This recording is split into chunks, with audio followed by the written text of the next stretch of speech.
లక్ష్మీనారాయణ స్వామి గుడి. స్వామివారి గరుత్మంతుడు, నారాయణుడు, లక్ష్మీదేవి ఈ విధంగా ఉంటారు స్వామివారు. చాలా అంటే చాలా బాగుంది గుడి. గోమతి నదిని దాటొచ్చి లక్ష్మీనారాయణ స్వామివారి గుడి. బయట దూర్వాస మహర్షి కూడా ఉన్నారు. దూర్వాస మహర్షి ఈ యొక్క శాపం వల్లే రుక్మిణీదేవి దూరంగా ఉంది శ్రీకృష్ణుడికి. చూసారా, ఇది సుధామ సేతు, స్వామివారి గుడి సుధామ సేతు. జై శ్రీకృష్ణుడిలో మనకి ద్వారపాలకులు, వినాయకుడు, హనుమాన్. జై శ్రీరామ్. ఓం నమో భగవతే వాసుదేవాయ. లక్ష్మీ నారాయణాయ నమో నమః. జై శ్రీరామ్. జై ద్వారకాధీష్. జై శ్రీకృష్ణ.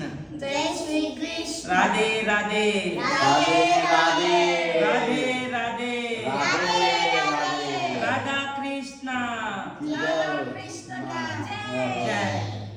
पांडव की चरण पाद పాండవుల పాదాలు. జై శ్రీ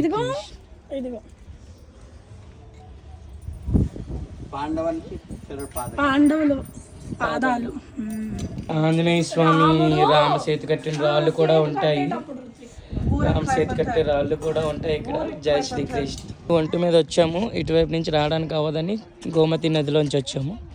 ఇక్కడ 5 బావిలు ఉంటాయి. పంచపాండవులు తవ్వినటువంటి బావిలు ఇవి. ఈ 5 బావిలు 5 రకాలుగా ఉంటాయి. అయితే ఇవి తోడటానికి మనిషి ఉన్నాడు ఇక్కడ. తాగి ఎలా ఉందో టేస్ట్ చెప్దాం. జై శ్రీకృష్ణ. ఇక్కడ ఈయన తీసుకున్నారు, చూద్దాం ఎలా ఉంటుందని. 5 బావులు డిఫరెంట్ టేస్టులతో ఉన్నాయి. చాలా అంటే చాలా పీస్ఫుల్గా ఉంది. జై శ్రీకృష్ణ. ఒక్కసారైనా ఇలాగ రావాలి మనం. అందరికీ బోట్లోని నడిచి, ఎండాకాలంలో అయితే నడిచి వచ్చేయచ్చు గోమతి రివర్. కానీ ఏంటంటే మాకు ఒంటిలో వచ్చే అవకాశం ఇచ్చింది సాక్షాత్తు ఆ యొక్క ఆంజనేయ స్వామి వాహనమైన ఒంటి మీద వచ్చాం. జై శ్రీకృష్ణ.